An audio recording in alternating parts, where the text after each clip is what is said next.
किसान भाइयों, क्या हम अगर फरवरी और मार्च के महीने में मक्के की फसल लगाते हैं, तो किस प्रकार लगानी चाहिए? क्योंकि किसान भाइयों हम लोग क्या करते हैं कि बरसाती मौसम में ही मक्के की फसल लगाते हैं, लेकिन उस समय भारी बारिश होने के कारण हमारी फसल बर्बाद हो जाती है। लेकिन अगर हम बात करें कि जायद के मौसम में यानी कि फरवरी और मार्च के महीने में अगर मक्के की फसल को अगर लगा देते हैं, तो हमें प्रति हेक्टेयर में कितना उत्पादन मिल जाता है, कितनी लागत आती है, कितनी सीड की आवश्यकता पड़ जाती है, साथ ही में कौन-कौन से फर्टिलाइज़र यूज़ करने चाहिए। क्योंकि किसान भाइयों हम लोग फर्टिलाइज़र बहुत महँगे पड़ते हैं तो यूज़ करते हैं, लेकिन हमें उतना उत्पादन नहीं मिल पाता है, क्योंकि हमें सही जानकारी ना होने के कारण बहुत सारी समस्याओं का सामना करना पड़ता है। किसान भाइयों, आज की वीडियो में आपको संपूर्ण जानकारी मिलने वाली है, जायद के मौसम में मक्के की फसल को आप किस प्रकार लगा सकते हैं। किसान भाइयों, चैनल को सब्सक्राइब नहीं किया अभी तक, चैनल को सब्सक्राइब करें और घंटी वाले बटन को अवश्य दबा दें, जिससे कि वीडियो के नोटिफिकेशन सबसे पहले आपको देखने के मिल जाएंगे। मैं हूं आपका दोस्त विजय और आप देख रहे हैं अपना यूट्यूब चैनल वीएन फार्मिंग। किसान भाइयों, वीडियो अच्छी लगे तो वीडियो को लाइक और शेयर करें और पूरा वॉच करें, जिससे कि आपको फुल इन्फॉर्मेशन मिल जाए। समय और जलवायु और भूमि की बात करते हैं किसान भाइयों। मक्के की फसल उष्ण एवं जलवायु की फसल है और साथ ही में किसान भाइयों इस फसल को लगाने के लिए आपके जो खेत है उसकी जल निकासी काफ़ी अच्छी होनी चाहिए। उन्हीं खेतों में आप अगर मक्की की फसल लगाते हैं तो आपकी फसल में कोई भी समस्या का सामना नहीं करना पड़ेगा। वहीं पर किसान भाइयों जैसे कि जायद मौसम में अगर आप लगा रहे हैं, जैसे कि फरवरी और मार्च के महीने में, उस समय किसान भाइयों टेम्परेचर थोड़ा बढ़ने लगता है फरवरी के बाद में मार्च में। तो आप किसान भाई जब सीड की बिजाई करेंगे तो थोड़ा तरीके से बिजाई आपको करनी है। साथ ही में किसान भाइयों जैसे कि अगर आपने सरसों की कटाई आलू की हार्वेस्टिंग करने के बाद लगा रहे हैं या किसी अन्य सब्जी वर्गों जो हार्वेस्टिंग कर लिया है उसके बाद लगाना चाहते हैं, सबसे पहले अपने खेत में नमी चेक करेंगे, साथ ही में पीएच मान को ज़रूर चेक करें, जिससे कि आपकी फसल में उत्पादन में कोई रुकावट खैद ना हो। अब प्रॉब्लम ये होती है कि हमें पीएच मान की जांच कैसे करानी चाहिए। तो किसान भाइयों सबसे पहले अपनी कृषि वैज्ञानिक जो अनुसंधान होते हैं नज़दीकी, वहाँ पर आप अपने खेत में से सॉइल लेके जाएंगे। सॉइल यानी कि कम से कम किसान भाइयों 6 से 8 इंची गड्ढा करेंगे, उसमें से मिट्टी को निकाल के लेके जाएंगे और वहाँ पर अपनी मिट्टी की जांच कराएंगे।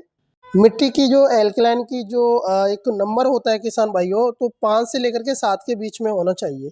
अगर इससे ऊपर नीचे है तो आपको जहाँ पर आप मिट्टी की जांच कराने हैं, वो आपको कुछ सॉल्यूशन बताएंगे कि कौन कौन से फर्टिलाइजर आपको यूज करने हैं, जिससे कि आप एल्कलाइन पे कंट्रोल कर सकते हैं फसल की बिजाई करते समय।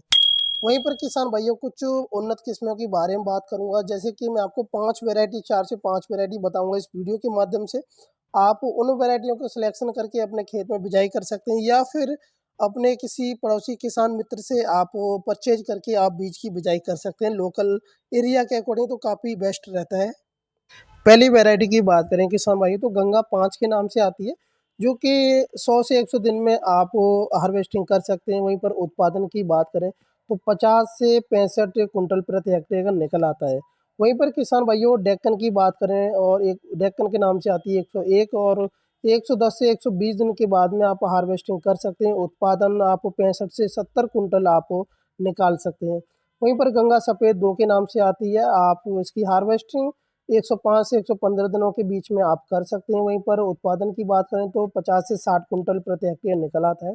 गंगा 11 के नाम से आती है, जो कि 100 से 100 दिन में पक कर के तैयार होती है किसान भाइयों। 60 से 70 कुंटल प्रति हेक्टेयर उत्पादन निकल आता है।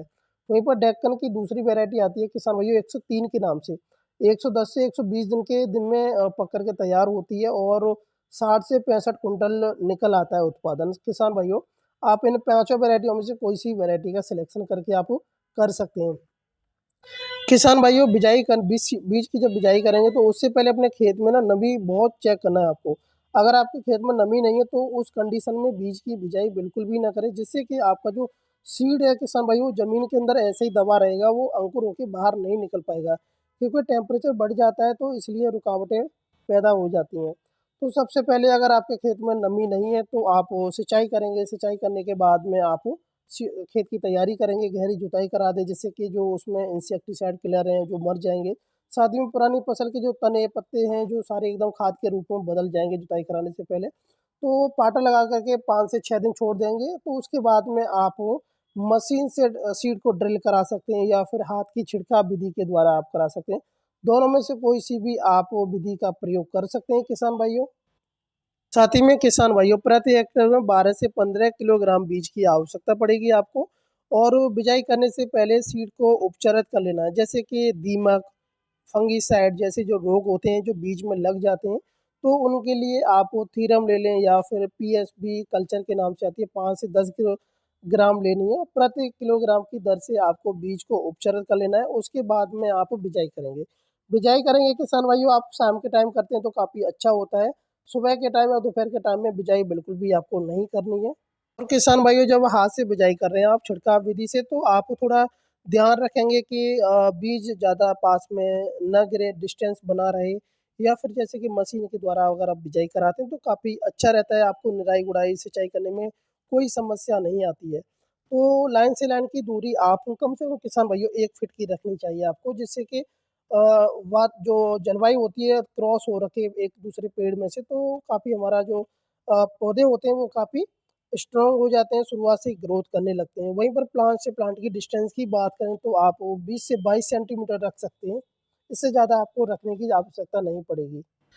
किसान भाइयों जब हम बिजाई करने से पहले हमें कुछ फर्टिलाइज़र की आवश्यकता पड़ेगी। जैसे कि अगर किसान भाइयों आप आलू की हार्वेस्टिंग करने के बाद में अगर मक्का की फसल लगा रहे हैं, तो आप रासायनिक खादों का बहुत ही कम प्रयोग करेंगे तो काफ़ी अच्छा रहेगा। जैसे कि अगर सरसों की कटाई करी है या फिर अन्य फसलें जो सब्जी वर्ग की कटाई करी है, उसके बाद करना चाहते हैं तो आपको गोबर की खाद की आवश्यकता पड़ेगी। प्रति हेक्टेयर में 2 ट्रॉली आप डाल सकते हैं।